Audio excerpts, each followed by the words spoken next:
ერთმა კაცმა არწივის კვერცხი იპოვა და დედალ კრუხს ჩაუგდო ბუდეში. არწივის მართვე წიწილებთან ერთად გამოიჩეკა. მთელი ცხოვრება იმას აკეთებდა, რასაც ქათმები აკეთებენ. ფიქრობდა, რომ თვითონაც ქათამი იყო. მიწას თხრიდა და იქიდან ჭამდა ჭიებს. ხმებსაც კი ქათმების მსგავს გამოსცემდა. გავიდა წლები. ერთ დღეს მან გასაოცარი ფრინველი შენიშნა ცაზე, რომლის ფრთებიც მზეს ფარავდა. ამაყად მიაპობდა მოწინააღმდეგე ქარს და უშიშრად კვეთდა ჰორიზონტს, ფრთების მეფური და ძლიერი რხევით.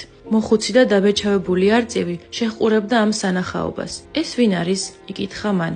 ეს არწივია, ფრინველების მეფე, უპასუხა მეზობელმა.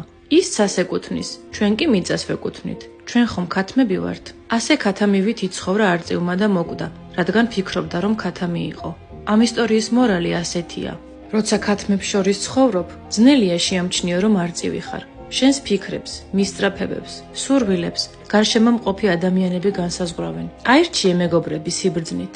თუ მოგეწონათ ვიდეო, პატივისცემის ნიშნად დაგვიწერეთ კომენტარებში გული. თითოეული თქვენი კომენტარი თუ ემოცია უდიდესი мотиваციაა ჩვენი გუნდისთვის. ძალიან დიდ მადლობას გიხდით, რომ ჩვენ გვერდით ხართ, აქტიურობთ და თვალს ადევნებთ ჩვენს პოსტებს.